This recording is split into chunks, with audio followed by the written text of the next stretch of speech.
Everyone knows Albert Einstein is one of the greatest geniuses in history. His mind was so extraordinary that it could rival thousands of scientists combined. He thought in ways most of us cannot even imagine, and then made those ideas understandable to the entire world. Einstein, the physicist behind the theory of relativity, the iconic equation E=mc², and groundbreaking work on the photoelectric effect, left the world both amazed and in some ways unsettled. His achievements even earned him the Nobel Prize. Looking at his unmatched understanding and unique way of thinking, people began to wonder, did Einstein's brain work differently from ours? Einstein himself seemed to suspect this. He did not want any part of his body to be studied after his death. He had one clear instruction: cremate his body. But what he feared most still happened. On April 18, 1955, when Einstein passed away at Princeton Hospital, the doctor who attended him secretly removed his brain. Driven by curiosity, he wanted to discover what made the world's greatest genius tick. Welcome to a new, amazing video. Viewers, the man who stole Einstein's brain was Dr. Thomas Harvey. His fascination with studying Einstein's extraordinary mind far outweighed any concern for the consequences of taking it. A few days later, when Princeton Hospital discovered what he had done, Harvey was forced to resign. However, he did not give up. With permission from Einstein's son, Hans Albert, Harvey set out to uncover the secrets hidden in the genius's brain and share them with the world.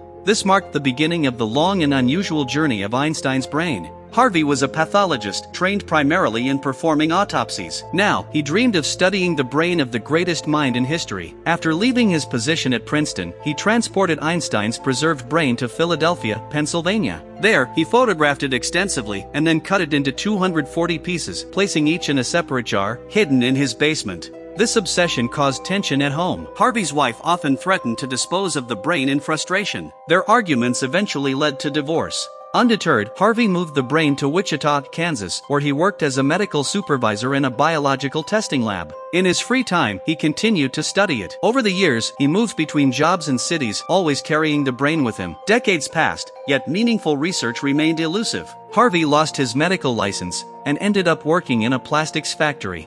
Finally, he made a decisive choice. He would send pieces of Einstein's brain to the world's top neuropathologists for detailed study. Thus, 30 years after Einstein's death, in 1985, the first scientific study of his brain was published. Over the next 28 years, researchers around the world have published numerous findings. Their conclusion: Einstein's brain was far from ordinary. The most remarkable difference was found in a region called the corpus callosum. For context, the human brain is divided into two hemispheres. Each side controls the opposite side of the body. The left hemisphere controls the right side, and the right hemisphere controls the left. Every thought and action passes through these connections, making the corpus callosum one of the most critical bridges in the human mind. In most people, about 90% of the left hemisphere is active during speaking, understanding, doing math, or writing. The right hemisphere, meanwhile, handles creativity, shapes, art, and music. But how do these two sides work together? That is where the corpus callosum comes in. Consider typing on a keyboard or phone. Some letters are typed with the right hand, and some with the left. If you make a mistake with one hand, the other instantly corrects it. This seamless communication between the two hemispheres occurs through the corpus callosum. Einstein's corpus callosum was slightly larger than average, creating an unusually strong connection between his left and right hemispheres. This may explain how he could visualize complex problems and multiple scenarios simultaneously. But it was not just the corpus callosum. The overall pattern of Einstein's brain differed from that of a typical human brain. Researchers believe the flow of neurons was exceptionally efficient, giving him extraordinary mathematical ability.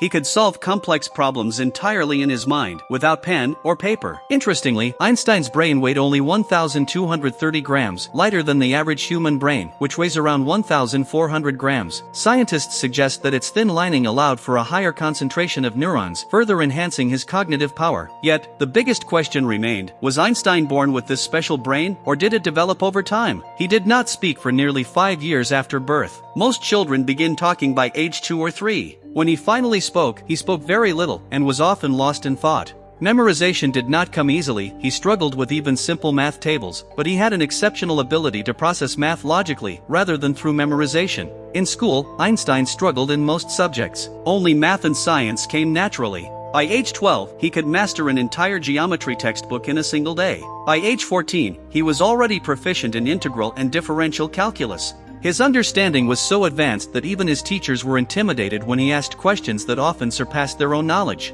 From a young age, he was driven to condense the laws of the universe into a single, elegant equation. By age 26, he had published 4 groundbreaking research papers that astonished the world. His contributions eventually earned him the Nobel Prize and left an indelible mark on science. Many researchers concluded that Einstein's brain had been extraordinary from birth. He constantly sought answers independently, and this relentless curiosity shaped the development of his mind. Today, his brain is preserved at the Mutter Museum in the United States, carefully stored in microscopic slides, a testament to one of the most remarkable minds in human history. Hope you guys like and share this video, and don't forget to subscribe to the channel. Thank you very much for your loving comments.